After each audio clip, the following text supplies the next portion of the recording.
Biggest productivity hack that I've learned so far is just sit down and do the work. And this is really just a reminder to myself to just keep doing that. And if you just stack those up in the morning instead of journaling, meditating, meal prepping, it compounds far greater than the other morning routine based things. Looking at my May performance review, theme of the month is relentless action meets existential pressure. So it's you hit stretches of deep focus, shipped high leverage products and projects, and you made great hard business decisions, but at the same time, financial pressure, travel overload, and finally dynamics trigger some anxiety that an occasional existential fog.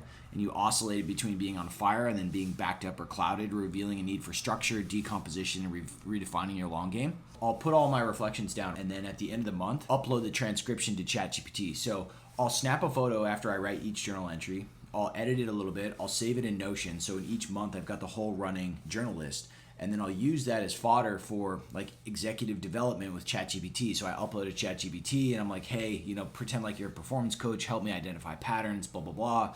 Q1, I did it just through the whole quarter. So I took the whole batch of journal entries and then I uploaded it, and it was kind of split out a really cool game plan and just gave me some really good feedback that you don't get unless you've got executive coach or something like that. So as your own solopreneur and making shit happen on your own, it can just help to have that. I find that I'm very attached to Allegiance results. So if we have a high profit month, I'm feeling on top of the world. If we don't have a high profit month or we lose some money for whatever reason, it really hits me hard.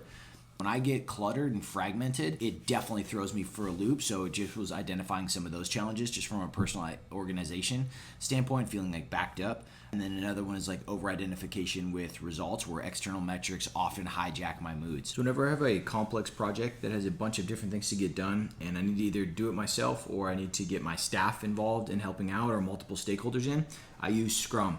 So it's a super simple framework, but it takes a little bit of time to figure out how to actually use it. And so I'm just gonna quickly walk through to give you a rough idea of how you do this. So I'm in Asana right now, which is just a great project management tool, but it's pretty basic. You've got some list features and you've got some board features. Looking over here at the board, so the project backlog are all the things that you need to do in this project to get it done.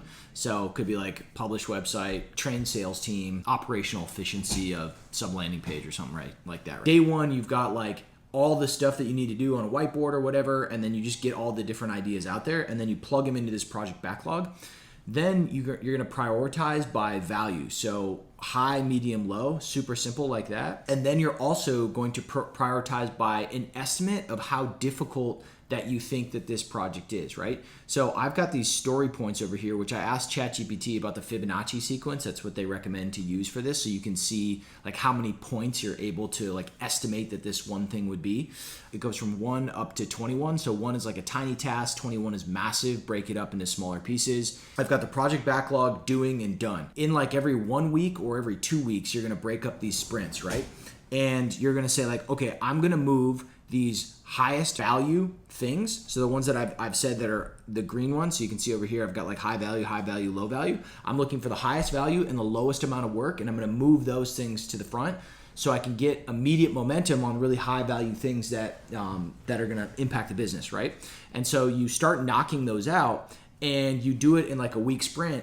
And then at the end of your week, you look back and you say, okay, what did we get done? You can track how many points you accomplish in a certain amount of time. So in 1 week, if I got 50 points, if another week I got 70 points, if another week I got 140 points. And now you can start to see in your project backlog, if you've got all the estimates of the total points, you now know how fast your team is moving. So you can kind of have an idea of we can deliver by this date. I've got a pretty, burly either marketing plan or operations thing, or we're going through and we're changing our billing from build every 7 days to build every 28 days. So there's just a whole bunch of things that I got to figure out from a staff training standpoint, from a suspension standpoint, from readjusting the contract and the language standpoint, to blocking and tackling of the billing, to how do we frame the pricing. The brain is super good with coming up with the ideas, but it can be pretty overwhelming to figure out how do we tackle this project. And for me, this framework is my go-to when I've got a burly one to get through. Just get started. Just be okay, make a project backlog. Boom, here are all the things that I think we need to do.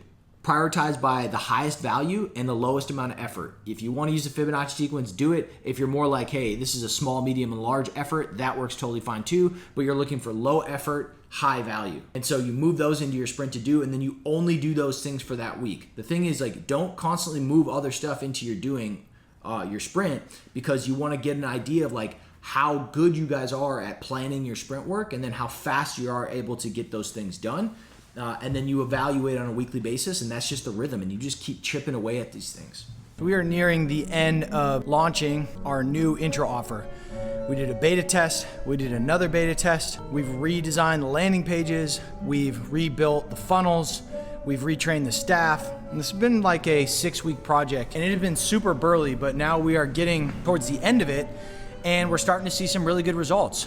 Conversion so far is probably 60%, 65%, just down from 70%, and that is significantly higher than previously, which was about 20% conversion.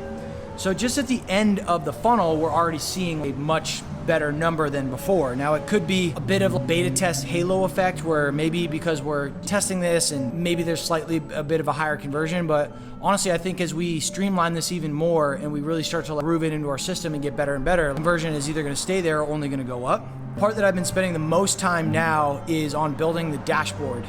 So the dream is to be able to click a button and see all the different components of the sales and marketing pipeline. How many views are we getting on the landing page and what's the conversion percentage? Boom, we can see that. How many leads did we get in the last 7 days? Of those leads, how many booked calls?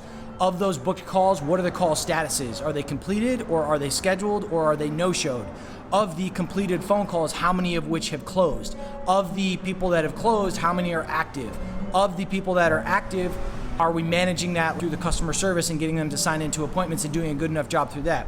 Once they are expired, how many of the people that have purchased the intro offer have converted to a membership? My biggest learning lesson so far has been building that dashboard out and the reporting side through HubSpot is super complicated, and I've spent probably way too much time on it, but I don't have the availability or the resources or money right now to spend on what would be like a data scientist or somebody else to build those reports. And frankly, I didn't even know really what to look for to build the thing. So therein is a learning lesson. Sometimes just getting your hands dirty in the tools, if you directionally know where you want to go, can actually lead you to the end net result that you didn't know what you were looking for. And it'll teach you what's possible and what's not possible.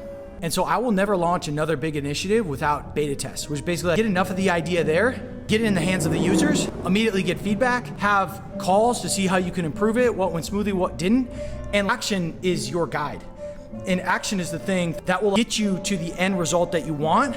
But if you sit and you just design it in your head and it's all perfect, things are gonna break, and then you have the sunk cost of the time spent on building that thing, and you're like, damn, I thought that feature was gonna be something that people really vibed on, but they didn't even care about it. But when you beta test it, you're just forced to get it in the hands of people fast. And this is like not breakthrough information, right? Software developers do this all the time. It's this idea of like minimum viable product. There's a satisfaction to that, and it's like real world practical stuff, not theoretical stuff, right? And I think for my whole team, it's empowered them to feel like, wow, we're actually doing stuff and it's happening. And that energy is infectious because other people start picking up into it and being a part of it.